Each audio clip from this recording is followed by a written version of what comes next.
अस्सलामुअलैकुम दोस्तों, कैसे हैं आप लोग। उम्मीद करता हूँ अच्छे होंगे। मेरे फिर से एक वीडियो पर आपका स्वागत करता हूँ। तो जो भाई मेरे चैनल को अभी तक सब्सक्राइब नहीं किए वो सब्सक्राइब कर ले और बेल आइकन के बटन को दबा दे, ताकि मैं जो भी सऊदी से रिलेटेड वीडियो बनाऊँ, हाउस ड्राइवर, इलेक्ट्रीशियन या जो बलदिया का काम करता है, आप लोग तक सबसे पहले पहुँचे। तो आज जुमा का दिन है, सुबह से कोई ड्यूटी नहीं हुआ और सो कर उठा मैं तकरीबन 1:30 बजे करीब में, दोपहर में। और ये मेरा अभी काम में स्टार्ट हुआ। फ्रेश हुआ, होने के बाद कपड़ा वपड़ा पहना, आया मैं मस्जिद में नमाज़ पढ़ा। 4 बजे से 5 बजे तक 1 घंटा मेरा ड्यूटी है। अभी मैं गाड़ी में बैठा हुआ हूँ। अभी तक तो कोई खबर नहीं है कहाँ जाना है कहाँ नहीं। तो अगर काम नहीं भी हुआ तो दुकान में 1 घंटा मेरे को हाजिरी देना पड़ेगा। उसके बाद 5 बजे छुट्टी होगा। 5 बजे छुट्टी होगा तो जाओ अपना अफ्तार के लिए, जो रोज़ा खोलोगे आप, तैयार करना है तो तैयार करो, नहीं तो मस्जिद में मैं कल गया था, उसका वीडियो मैं डालूँगा शायद इसी वीडियो में।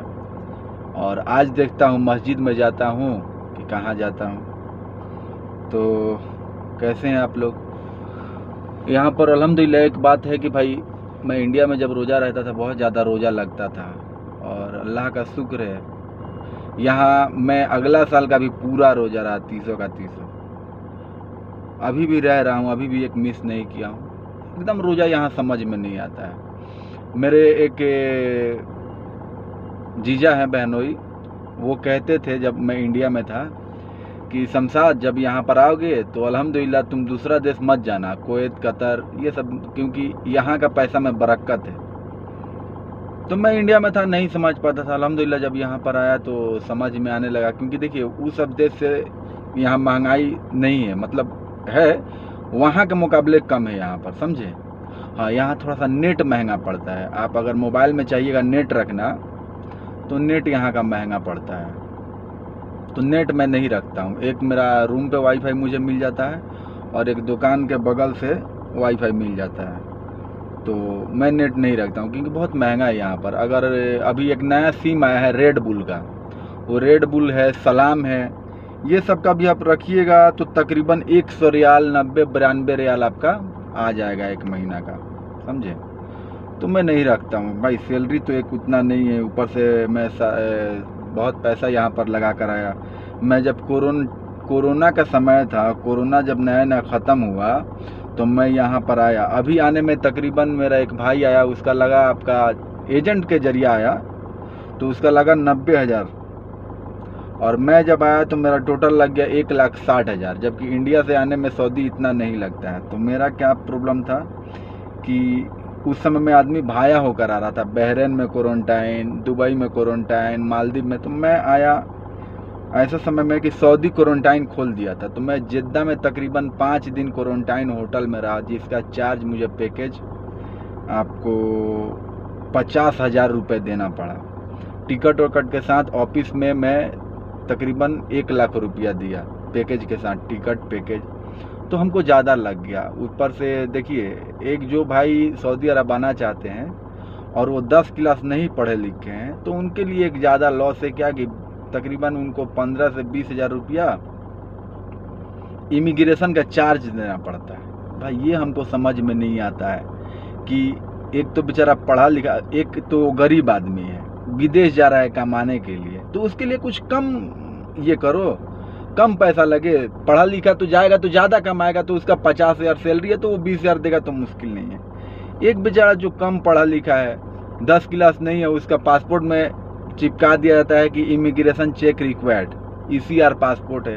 अब ECR पासपोर्ट है तो उसके लिए हमको तकरीबन 22,500 रुपया लगा। शायद एक बीच में एजेंट था बोलकर मेरे को ज़्यादा लगा, प्रॉपर क्या लगता है पता नहीं भाई। और स्टैंपिंग का, वीज़ा स्टैंपिंग हम कराए तो हमको 8,500 रुपया लगा, तो 8,500 और 22,500, 30,000 रुपया तकरीबन हो गया।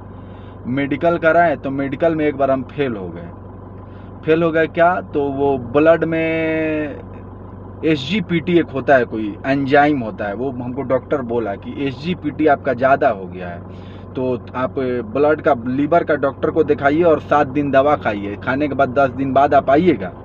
तो मैं घबरा गया कि भाई बहुत तकलीफ़ हो जाएगा, अगर नहीं जा पाऊँ तो। बहुत मुसीबत में मैं निकला था इंडिया से भाई, रियल में बहुत मुसीबत में निकला था। एक दिन कमाते थे, 4 दिन कोई काम नहीं मिलता था, मजबूरी इधर आना पड़ा।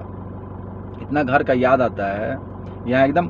यहाँ कोई बात का तकलीफ नहीं भाई इंडिया में, लेकिन एक होता है कि अपना देश, अपना मट्टी, अपना परिवार, माँ का बनाया हुआ खाना, बीवी बाल बच्चा, हर कोई मतलब बहुत याद आता है, समझे हैं। तो यहाँ का ज़िंदगी ठीक नहीं है, मैं अपना बोल रहा हूँ। और से भी अगर पूछूं तो यही बोलेगा लोग कि यहाँ का ज़िंदगी ठीक नहीं है। पैसा तो है भाई, लेकिन सुकून नहीं है, जो सुकून अपना इंडिया में है। तो मेडिकल में एक बार फेल हुआ मैं, फेल होने के बाद मैं दवा खाया, बहुत महंगा दवा था। एक डॉक्टर को पता लगाया, अच्छा डॉक्टर है, तो उसके पास गया। मैं बोला कि भाई ऐसा ऐसा बात है, मैं गल्फ़ जा रहा हूँ तो गमका का मेडिकल कराया हूँ। अब गमका का मेडिकल कराया हूँ तो उसमें फेल हो गया, तो वो SGPT कुछ ब्लड में एंजाइम बोला बढ़ा, तो वो समझ गया। तो मेरा ब्लड लिया, लेने के बाद दवा दिया, बोला इसको 7-8 दिन खाओ, और बहुत महंगा दवा था। मैं तकरीबन खाया उसको 8-7 दिन खाया। एक कैप्सूल 100 रियाल का आता था, मैं एक दिन में 2 खाता था। डॉक्टर 2 बोला 200 रियाल का, 200 रुपये का डेली का 2 कैप्सूल खाता था। 7-8 दिन बाद गया, अल्हम्दुलिल्लाह वो बोला कि अब तुम ठीक हो गए। मैं मेडिकल में गया, वहाँ जाने के बाद 100 रुपये का मुझे फ़ाइन लगा, क्योंकि पहला बार फेल हुआ।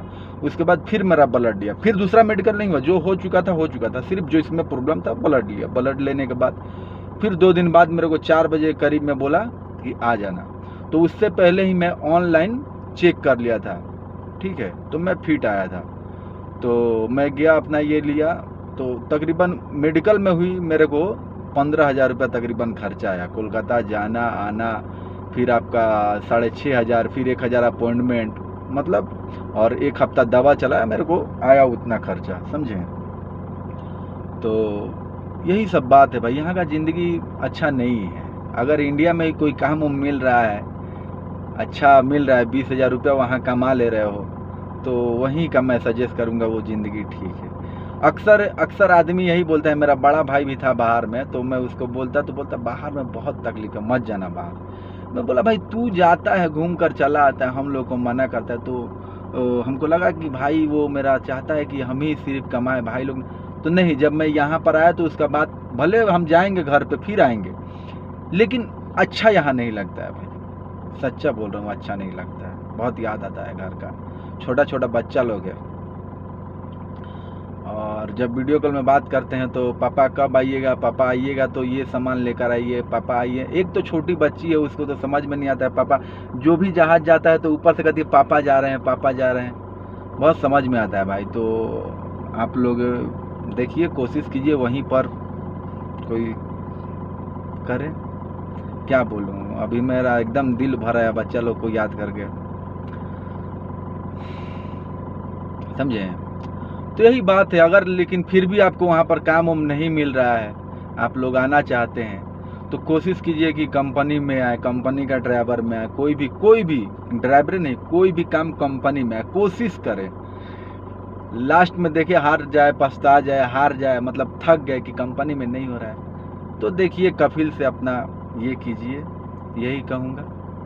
और क्या बोलूँ भाई, बहुत तकलीफ़ होता है यहाँ पर, हर चीज़ है। अच्छा रूम है, वहाँ हाथ से कपड़ा खींचना पड़ता था इंडिया में, यहाँ पर वॉशिंग मशीन है, फ्रिज है, हर चीज़ मिलता है, लेकिन सुकून नहीं है यहाँ पर भाई, सुकून नहीं है। बस मैं उंगली पे गिनता रहता हूँ, आज 6 तारीख हो गया, 8 तारीख हो गया, 10 तारीख हो गया, आज महीना मिलेगा, आज के दिन मुझे मिलेगा। इंशाल्लाह मैं दिखाऊंगा अगला वीडियो में कि मुझे कितना मिला है, मेरा सैलरी क्या है। सैलरी क्या है, हाउस ड्राइवर का 1400, 1500, 1300 भी रहता है भाई, क्या बोलूँ, आप लोग जानते हैं। आइएगा तो जान जाइएगा, अभी इंडिया में है तो नहीं जान पा रहे हैं, ठीक है। तो मेरे वीडियोस को प्लीज़ सब्सक्राइब कीजिएगा, लाइक कीजिएगा, कोई सवाल हो पूछिएगा, भाई को सपोर्ट कीजिए। मैं अभी नया हूँ सऊदी में, जो ब्लॉग बना रहा हूँ, अभी उतना हमको आता नहीं है, बात भी हम सही से अगर नहीं कर पा रहे हैं तो भाई छोटा मोटा गलती को आप इग्नोर कीजिएगा और अपना ख्याल रखिए। फिर मिलते हैं अगले वीडियो में, तब तक के अस्सलाम वालेकुम।